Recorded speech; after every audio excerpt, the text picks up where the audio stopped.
thrown a book in the trash? Or have you ever found a really nice book that looked expensive, but it was destroyed? My name is Shantasha Love, and I am the CEO of Elite Publishing, located in St. Louis, Missouri. And for over 10 years, we have published and restored hundreds of books for clients throughout. Now you may be asking, why is it so important to restore a book versus just purchase another one? Well, a blogger by the name of Jessica Menzie wrote an article published in Read It Forward, and she suggested that books are a saving grace in a time of uncertainty. They've been the backbone for society for a long time, and a common thread that weave together people and their experiences.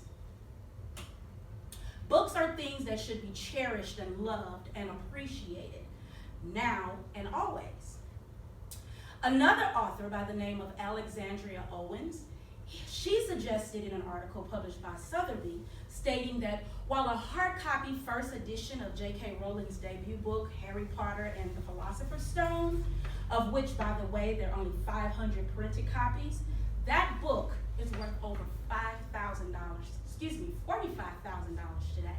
So if you're a bargain hunter like me, or if you like antique shops, maybe you've come across an old book worth a couple of $1,000s. And today, you will learn how to restore the binding of that book and bring home the cash. Now, there are 3 things that you need to consider when rebinding a book.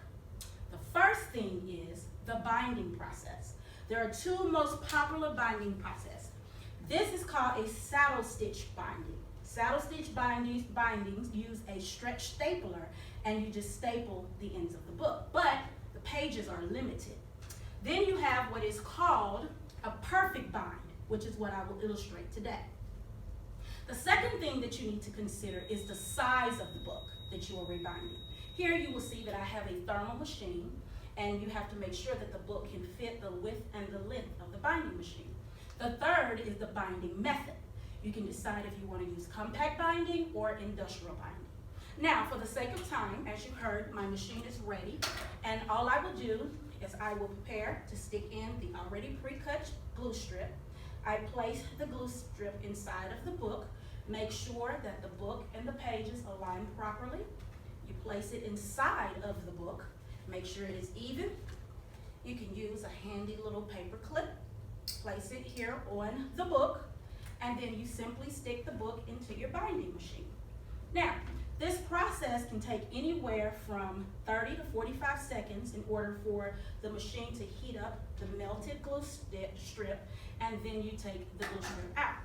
Here is the actual size of the glue strip.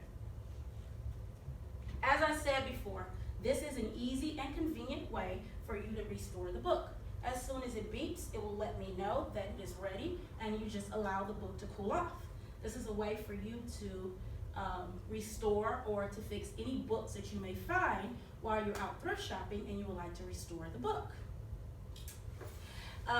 Also, I would like to mention, in conclusion, if you have any family books or Bibles or anything in your home that you would like to fix, this is an easy method. Now that it's finished, let me mention that Stanley Books and Restoration reports that most book repairs projects run anywhere between $55 and $200. With the exception of family Bibles and large heirlooms, they can range up to $1,500 to restore those. But again, if you're interested, this particular model I purchased on Amazon.com. It is a thermal machine, and right now it is running for $49.50 with free shipping.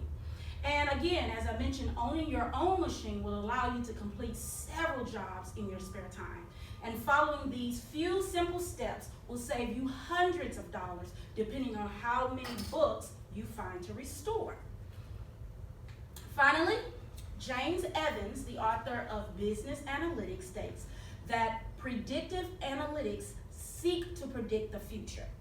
By examining historical data, detecting patterns of relationships in the data, and then extrapolating the relationship forward in time, there's no better time than today to go out and find that book that you can restore for $45,000.